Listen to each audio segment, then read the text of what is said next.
Hey guys, thanks for joining me today. In today's video, I want to give you some tips on not only how to buy the freshest and the best beef, particularly steaks, for you and your family, but also how to save money while doing it. You know you like those steaks. So, before we get started, be sure to like and subscribe for more videos like this, as well as my other videos on faith, health, and beauty all year round. Fun fact, beef sold today is 27% leaner than it was 30 years ago. I don't know if that's going to entertain you, but I thought it'd be fun to know. So, as you know, I'm raw vegan. I don't eat steaks, but everyone I know, family and friends, does and loves it, and I'm sure you do too. So in this video, I want to give you those really helpful tips for getting the best steaks, the best quality, in the cut that you like, and saving the most money while doing it. And I'm guaranteeing you these are going to save you money. They save me a whole bunch, and you're welcome. So first, a good steak, a tasty steak, will have some fat or marbling in it. Fat contains enzymes that enhance the flavor, as all of you chefs and cooks know. So look for a smooth grain of fat running through the meat, as opposed to chunks of fat and gristle that may be in it as well. Now, bone-in steaks usually have more fat and therefore more flavor, including getting flavor from the bone. Now, if you're Southern, you use those steak bones and you take advantage of them and using them for making broths and flavoring stews and just using them to the full extent. And if you're not, take this tip and use it to do the same in your kitchen, as well as to expand your budget and save some money. And in that case, I always recommend getting grass-fed steak or organic steak. And I'll tell you how to save on doing that in a little bit. Now, grading is voluntary, but it does give you a good idea of the kind of meat you're getting. Something labeled select is usually the lowest grade of steak available in a supermarket, and it has a little bit of marbling. And USDA inspected just means that. Choice is the most common grade, and it has more marbling, and it costs a little more. Prime is considered top of the line and is most often used at quality butchers. I personally like buying Black Angus steaks, Black Angus beef. And if you really are in the mood to have a high quality beef and it's in your budget, or you happen to see a deal on it, Wagyu beef. Get the best that you can at your budget, depending on the store's prices and sales. Also, I like to recommend that you check the color, because the freshest meat will be anywhere from a light to a bright cherry red. Now, an exception is vacuum packed meat. It's dark purple until you expose it to air. Also, keep in mind that some stores and some manufacturers add coloring to make their meats look light and bright when it's actually past the date. So, like before with your chicken, give that package a smell. Don't be embarrassed. Make sure it doesn't stink. Make sure you're not having any off odors. If you do, leave it there. I don't care how light and cherry it looks. If it stinks, let it go.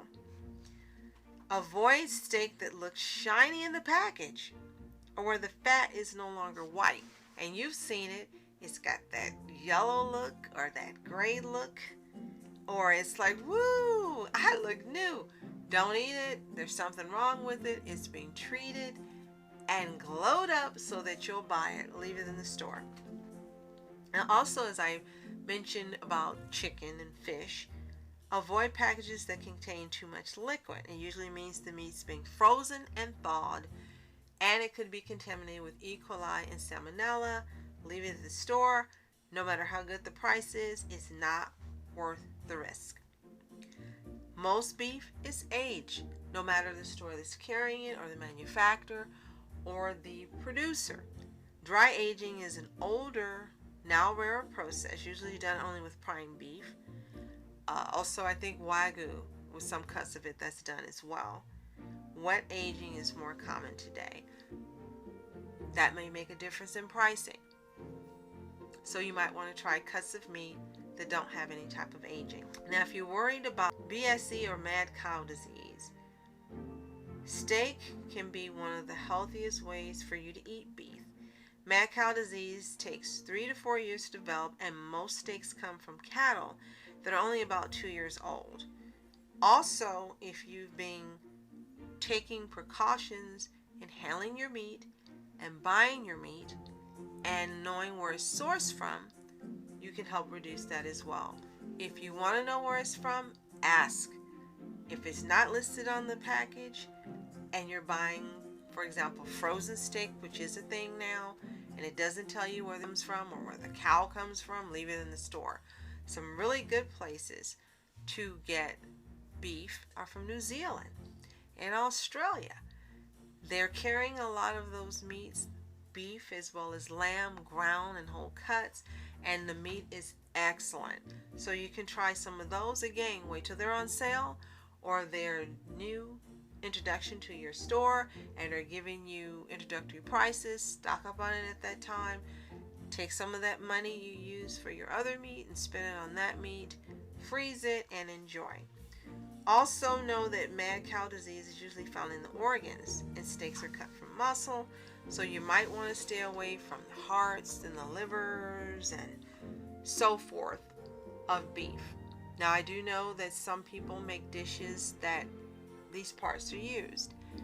Be careful when you're buying them. Be very careful, and again, use these tips to make sure you're getting the organs that are sourced from healthy animals and not from animals that are being sick, contaminated, or have higher propensity to carry E. coli or salmonella. Now, I mentioned about some more tips for you to buy cheaper steak.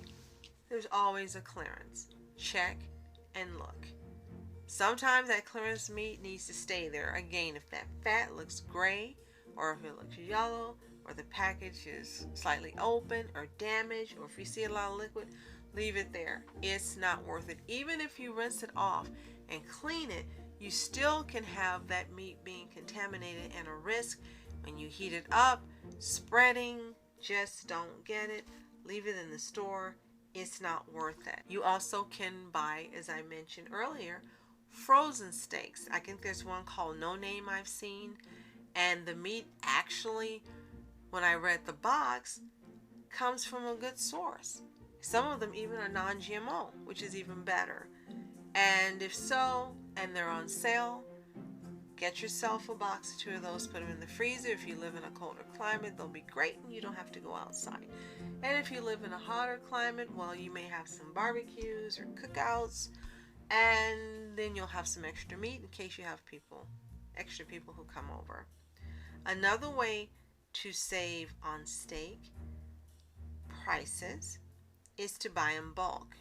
Now, every store around now carries bulk packaging for poultry, for beef, whether it's steaks or other cuts, ground beef, name it, you can get it. And this is a great time to look at the price per pound and compare it to the individual packages to see if you're really saving. Sometimes you aren't. Sometimes the packages are ridiculously priced, leave them. But if you see that that price per pound is cheaper in that multi-package versus the individual, get the multi-package. You can also sometimes find those in the clearance section. That's a great way to save. I do the same things I do with poultry. Open the package, separate, season, wash, dry, and season prior to freezing, making sure to put the date you froze it and the cut of meat it is, and enjoy. It's a great way to save on buying steaks. Last but not least, some people choose to go to meat houses. As you don't know where a lot of meat is coming from, they could be coming from various animals. If you think it's the best way for you to shop, by all means go ahead, but take some of those sanitation tips and use them. Clean the meat. Before you purchase it, look for brown spots and different indications, liquid, and all the things that let you know that the meat just isn't a good buy. Now, one thing I can tell you, at some meat houses I have seen New Zealand lamb at great prices and cheap prices, frozen. Make sure you check the dates, and if they don't have them, ask. It doesn't hurt. Don't be embarrassed. Make sure you're buying safe meat for your family. And I know they will save you money. If so, let me know in the comments below. And be sure to like and subscribe for more videos like this, as well as my other videos on faith, health and beauty, and saving money all year round. Thank you so much for joining me and watching. I appreciate you so much. Bon appetit. Continue to be happy, healthy, and whole. I'm Julie. See you next time.